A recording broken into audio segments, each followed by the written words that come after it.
Shalom, family trendsetter. All praises be to the Most High Power Hashem for allowing us to see another day. I am driving, so you will hear some noise in the background. Please bear with me.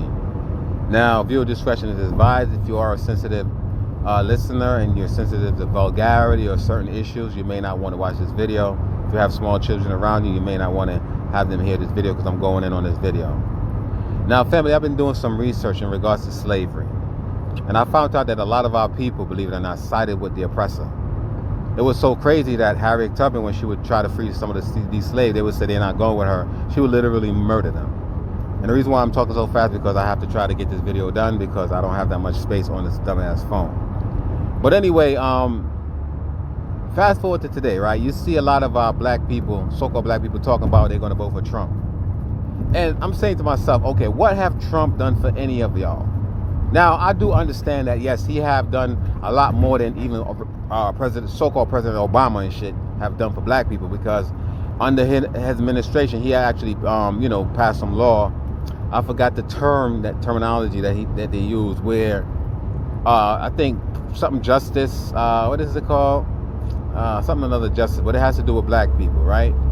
Being incarcerated, for a length of time, and he's pretty much trying to work with the black community because why he needs the vote. He needs the damn vote from us.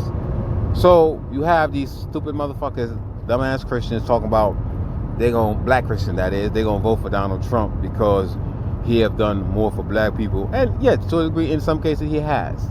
But he's only doing that shit not for us, he's doing it for himself. To gain our votes. That's basically why he do what he's doing. He don't give a shit about us. He don't even care about his own people. Look at how many of his people in his in the White House are contracting COVID because of his dumbass talk about he gonna have a Rose Garden interview or whatever the fuck, right? Press conference. So this is what I'm saying in this video, family. This is what I'm saying in this video, right?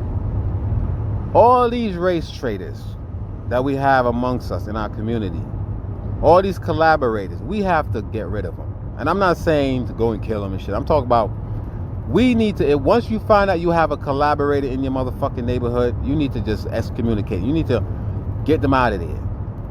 Vote them out, if you will. You feel what I'm saying? Because these are the same people, should there be a race war, they will be the same motherfuckers because they want to side with the oppressor. They will point you out as shit. They'll probably be one of them because they're trying to fit in and trying to gain, recognition from the so-called white man. They will kill you themselves. And I'm thinking about like how many so-called black people I've seen thus far in interview talking about they're going to vote for Trump and why they're going to vote for Trump. And I'm saying to myself, okay, I do understand that many of these dumbasses are Christians, right? And they do have this thing where you have to be pro-life, you know what I'm saying? Which is fine, because I'm pro-life too. I am pro-life. I'm pro-life. I don't believe in abortion, but I also do believe it's not my right to infringe on somebody else's right. You know what I'm saying? I don't think I should be telling a woman what to do with her body. It's between her and her God. You know what I'm saying? Or him and her God.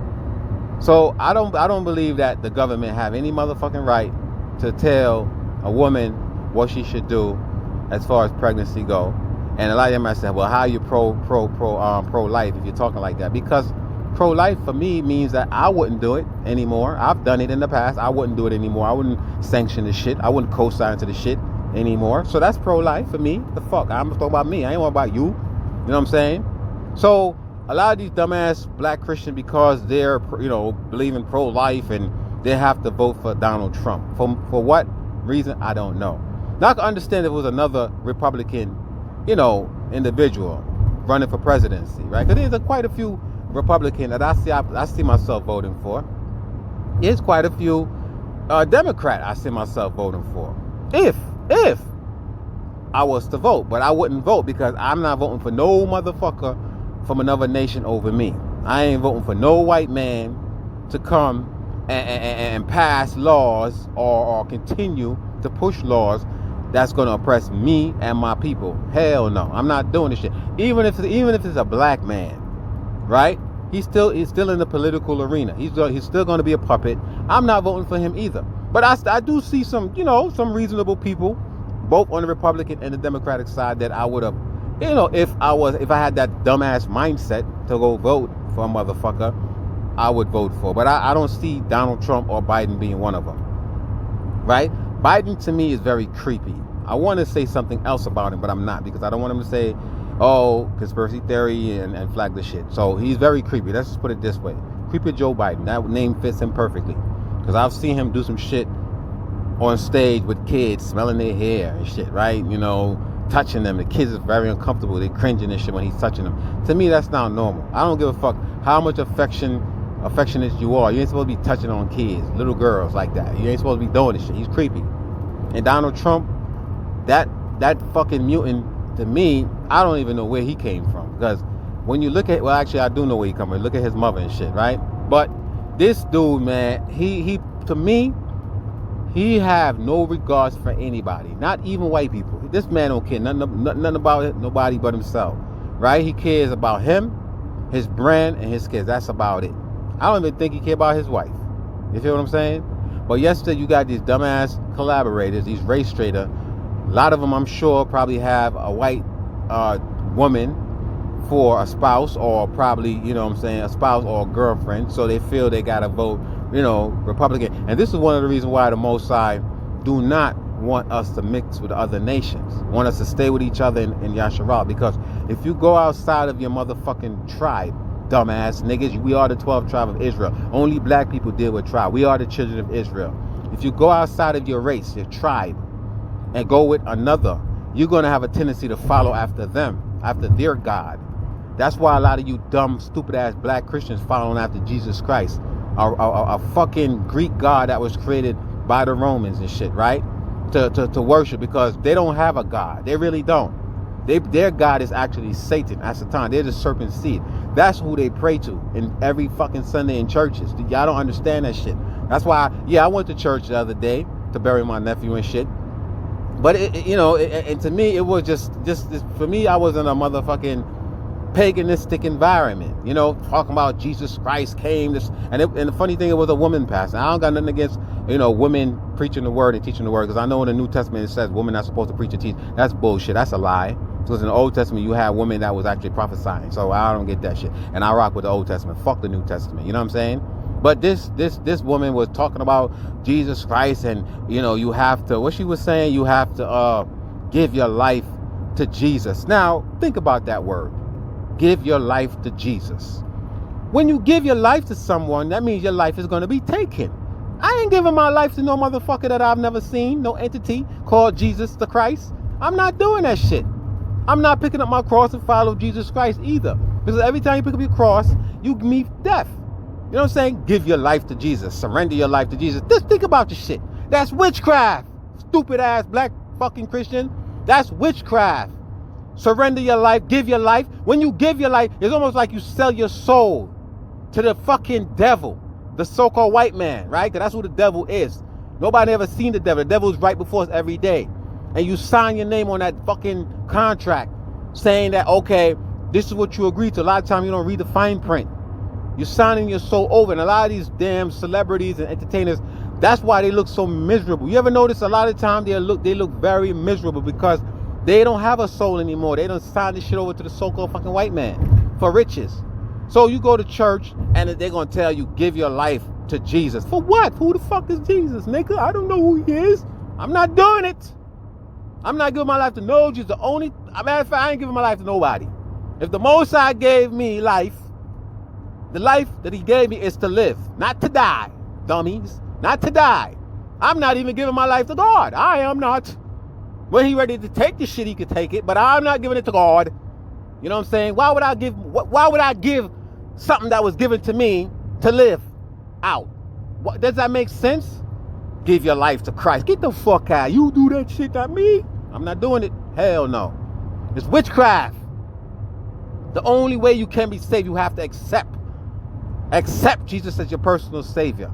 Basically, you're going before a man professing, in other words, saying, I surrender my soul. You basically giving your soul, you selling your soul when you give your life to. Listen, man, there's a lot of things I've been reconsidering over the last couple of weeks, man. And I'm telling you, I'm so glad to know who the fuck I am today. You know what I'm saying? Because there's a lot of things that I'm starting to reconsider. Even the Bible, right? The Bible that we read, that shit is not there. I keep telling you, that shit ain't the infallible word of God. That's the infallible word of man. Man wrote that shit. The Bible was written by man under the inspiration of God. Which God? Which God? Which fucking God? Because in the New Testament, it tells you, Jesus said he did not come to bring peace on earth, he come to bring a sword. And the last time I checked, right, they said Jesus is a prince of peace. So how could he be the prince of peace, but then again a prince of war? Even in the Old Testament, God said himself, right, he create good and he create evil. And I understand that. I could rock with, I could see where you need a balance and shit, right? But who's God though? Who the fuck is God? Never met him. Never met him. That's why I only serve the Most High, the unseen power. You know what I'm saying? The one that snuck in that book, the 10 Commandments and shit. Because that shit make a lot of sense to me. Everything else in the Bible is the stories, allegory, metaphors, and parables and shit. And I don't have a problem with it because some of this shit, you know, it sounds good. Story of Moses, Abraham, Isaac, Jacob. Love those stories because I know that there was you know, these people that existed and shit that they just didn't name no Moses and Abraham and Isaac. That wasn't their name. And I'm sure they did a remix on the story. You know what I'm saying? The Noah's Ark, the Epic of Gilgamesh and shit. You know what I'm saying? The flood story. All these stuff existed and this shit came from out of where? Kemet, out of Egypt. Now I'm not an Egyptologist. I'm not telling y'all to go and, you know, study Kemet and all. No, I don't rock like that. I'm just telling y'all that they did a remix on this book, right? They have rewritten the story. It's it's a remix. It's basically a story of a story of a story. If this is a version of a story, it cannot be the original story, can it? No. You know what I mean? But anyway, back to what I was saying. So family, we got a lot of race traders, a lot of collaborators living in our community, and y'all have to be very fucking careful. How do you know? If you see a black man with a white woman, if you see a black woman with a white man as a partner, you have to be very careful of them because they will be the same motherfucker when the race war start to point you out. They will be the same one to try to gain acceptance amongst the white community. They will be the first one to point a gun and blow your fucking head off because they have to prove to their white bitch or their devil husband and shit that, you know, I'm one of y'all. So I'm just making this video to let y'all know a race war is coming. A race war is brewing and a civil war is brewing, right? And y'all better go out there and sacrifice those thousands of dollars and shit that y'all gonna have to pay for these weapons and ammunition to protect your family. I've done so. Every week I go out and I buy another 50 rounds of ammunition to protect my family because you know what? The day is coming, family, where you're gonna wish you had it. I'd rather have a whole bunch of the shit than not to have any when I need it. Just like insurance, right?